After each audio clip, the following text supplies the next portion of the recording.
What really happens when you stop having sex for a long time? Have you ever wondered what really happens when you don't have sex for a long time? Some people whisper about it. Others make jokes.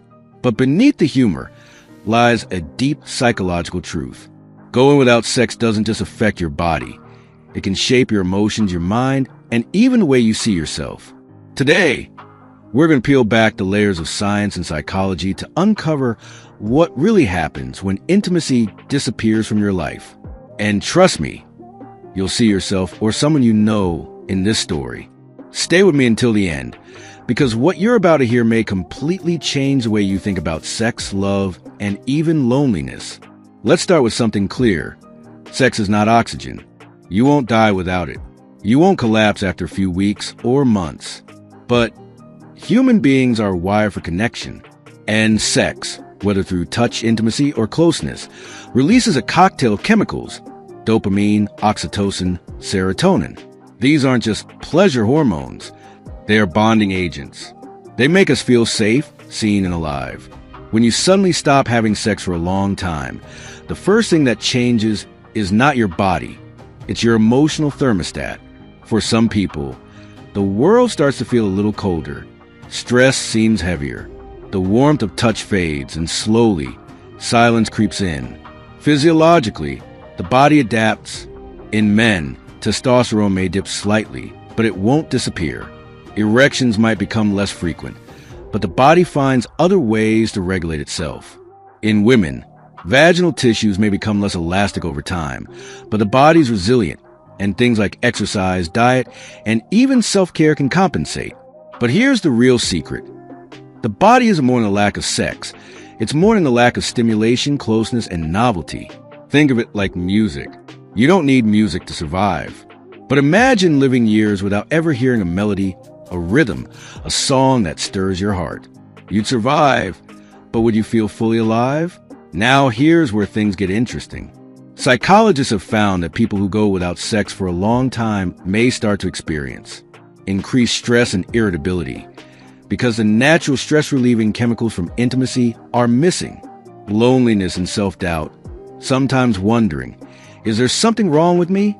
Decreased self-esteem, especially if sex was once linked to confidence or attractiveness. But this isn't universal. Some people thrive in long periods of celibacy. Monks, nuns, spiritual seekers. They find peace, focus, and clarity without sexual activity. For them, abstinence becomes a form of freedom. So why does the experience differ so much? It all comes down to meaning. If you choose celibacy for personal, cultural, or spiritual reasons, your brain reframes the absence of sex as empowering. But if celibacy happens because of rejection, lack of opportunity, or fear, the brain interprets it as a loss. And loss triggers grief. Yes, going without sex for a long time can feel, psychologically, like grieving a part of yourself. Let me paint a picture. Imagine a man in his 30s. He hasn't had sex in 2 years. Not because he doesn't want to, but because life got in the way. Work stress piled up. His relationship ended. Slowly, his nights turned into scrolling through social media, watching other people live, while he quietly felt invisible. Now imagine a woman in her 40s. She chooses not to have sex because she's focusing on her career and personal growth. At first, she worries about missing out. But with time, she feels liberated. No pressure, no emotional chaos, no distractions. For her, abstinence becomes a form of strength. Do you see? Same absence of sex, completely different outcomes, because of psychology, perspective, and self-narrative. Let's flip the script for a moment. What are the benefits of not having sex for a long time? More clarity and focus. Without chasing desire, your energy can be redirected into creativity, fitness, or career. Lower health risks. No STIs, no unintended pregnancies, no emotional roller coasters from casual encounters. Self-discovery. You learn what truly fulfills you when sex isn't in the picture. Some psychologists even argue that a period of abstinence can reset your relationship with intimacy, making future experiences more meaningful. But here's where we need to be honest. For many, prolonged sexual inactivity can become a silent struggle. They don't talk about it, because society often shames both extremes. having too much sex or too little. The result? People suffer quietly, believing they're abnormal. Here's the truth.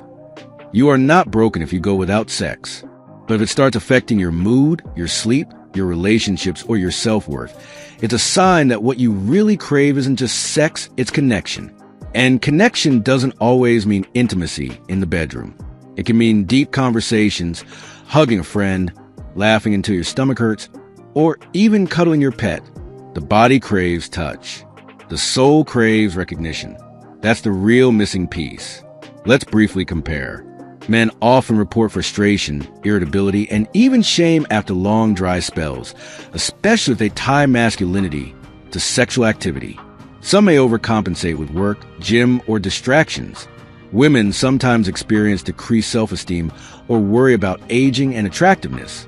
But many also find empowerment in sexual independence, breaking free from societal pressure. At the end of the day, though, both genders are simply navigating the same human need: to feel desired, valued, and connected. So, what happens if you don't have sex for a long time? Physically, not much. Your body survives.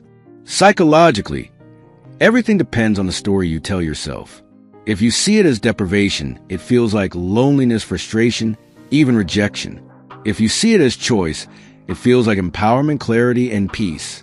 The difference is not in your body. It's in your mindset. Here's the takeaway I want you to remember. Sex is powerful, but it's not the only path to intimacy, love, or fulfillment. Whether you're in a relationship or living celibate, the real question is this: are you nurturing your need for connection? Because at the heart of it, we're not just wired for sex, we're wired for belonging. So, if you find yourself in a long period without intimacy, don't ask, "What's wrong with me?" Instead, ask, "How else can I give my body and mind connection they're craving?" Sometimes, the most healing touch is not in the bedroom. It's in the way we hold ourselves, the way we connect with others, and the way we allow ourselves to feel loved, even without sex. Thank you for watching.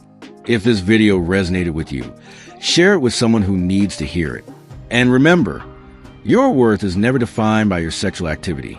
You are more than that. You are human, you are worthy, and you are enough.